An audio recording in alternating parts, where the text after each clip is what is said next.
Today is February 6th. The engine is still in the car. I know it makes sense that it would be out by now, but it's not. There's a good reason for that. In the disassembly of this car, I came across a discovery, which was that this car was definitely in an accident previously. It would appear that I have to solve this problem because it looks absolutely disgusting. The frame rails are all torn apart. There's a crack on the passenger side. I didn't expect this when I was making the build plans. I've been doing research for the past 2 days, trying to figure out all my options. I found a company that sells a tube kit. It's like $1,200, and it takes them 2 to 4 weeks to produce it.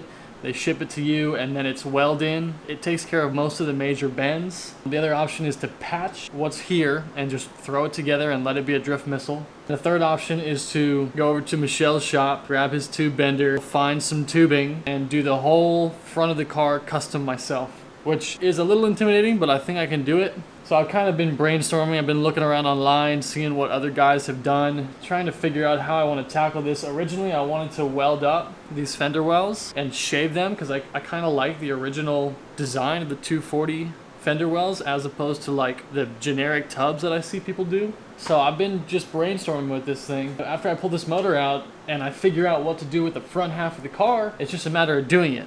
The deciding is the only hard part. I have to test fit a few silicone hoses that I had shipped in from Amazon, see if they fit on the turbo. I'll probably mock the turbo back up and we're gonna keep moving with this thing.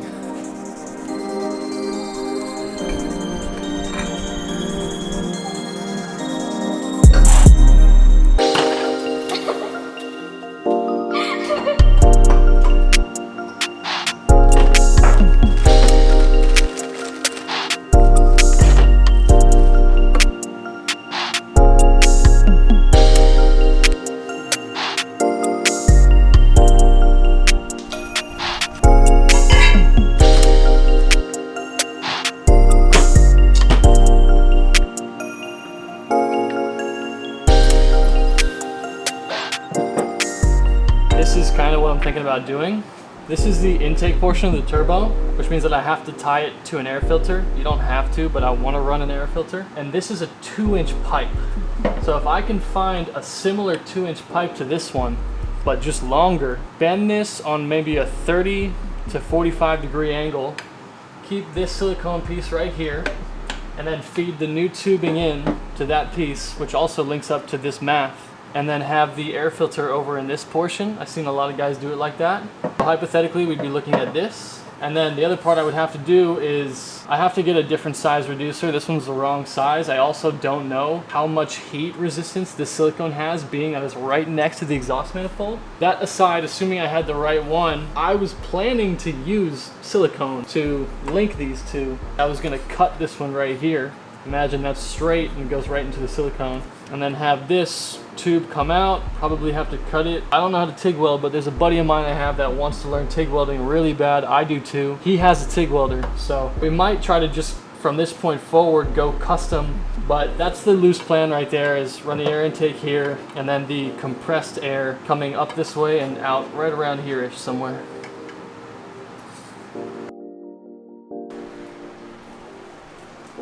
The interesting stuff right here.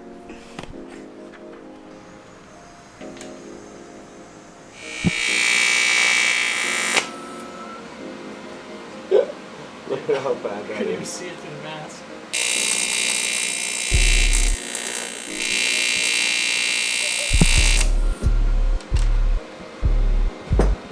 What I really want to do is finish this and have you bring it to Ron And see how he likes it? and be like, all right, critique us. Look at that! He's excited about his weld. Wow, dude. Look at that! Kind of burnt the metal a little bit though. At the beginning I did, but dude, look at that! I'm a pro now. That's actually not bad. All right, I'll see you guys later. I'm gonna go apply for a job in a bit. Bro, we're trying to get you to weld.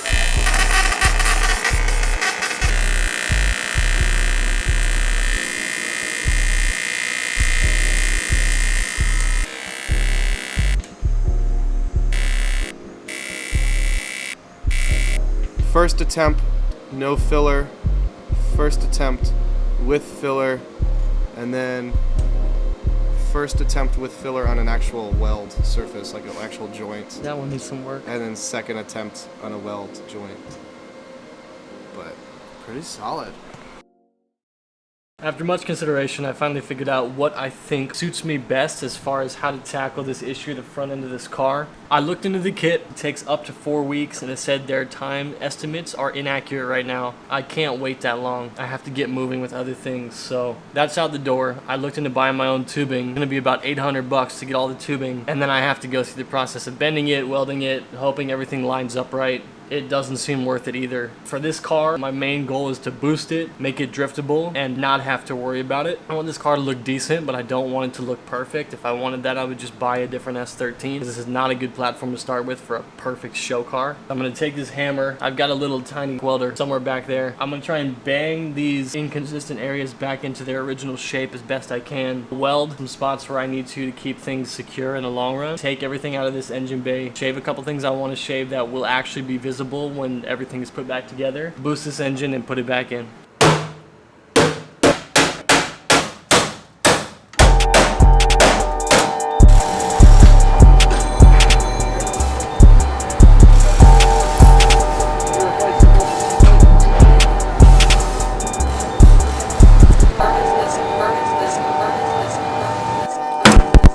That was dumb. Don't do that.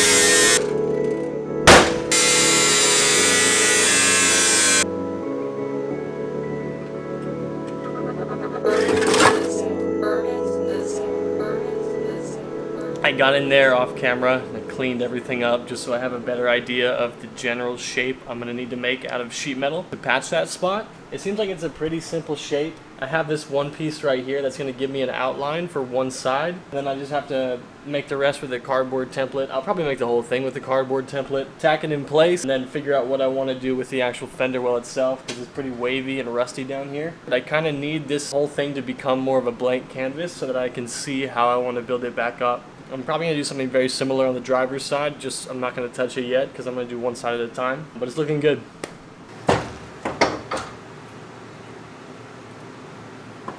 Right now, I'm less concerned with the bumpers fitment. I have 3 bumpers for this car. I can cut one of them up however I need to fit the intercooler. Focus right now is that the intercooler fits well and is mounted well. This is the original piece that was the bracket between the hood latch and this piece right down here. It's like this. It's not going to fit based on where this intercooler sits because these little fins need to reach to this location so that I can bolt them in underneath here. This top mount and these bottom mounts line up if I were to drill and tap holes down here and then just drill right into this for this top mount. I'm okay with that. The only thing I need to do, I'm going to take this piece, which is actually conveniently broken, and I'm going to go to the shop and I'm going to just take a metal strap, measure the distance from these 2 holes out. I'll probably give them a little bit of space just in case. Bend it with a little bit less of a bend so that it can come from this bolt and mount behind here. So I'm going to switch the location. This mount used to be in front, it's now going to be behind. And I should have enough room for the intercooler, and I'm also going to cut about 1/2 inch in off of these frame rails. They're not structural at the very front and nothing mounts to them, so I'm not losing anything but a little bit of distance. The way these look, it's not even a loss. Like, they're so ugly. Close.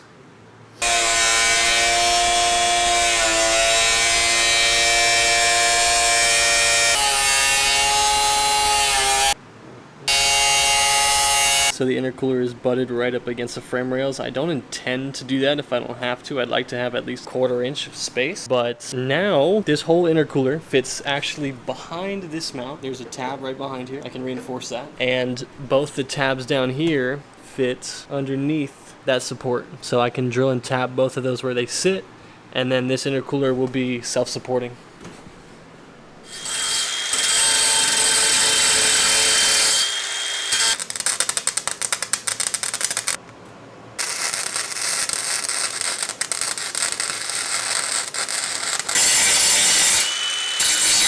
I'm honestly not even mad about that repair. I know it's not pretty, but I mean, that's a gasless welder, and I've never used it before. I'm also not fantastic at this stuff, but these are like structural places. They're gonna be covered up by Bondo, paint, and the bumpers. You're not gonna even see this stuff. This application, I'm really happy with it, and it's actually pretty solid. I can go ahead and use this welder to patch this hole that I just made, take care of some other small details I'm gonna have to do while shaving this engine bay. I think I'm gonna end this video here.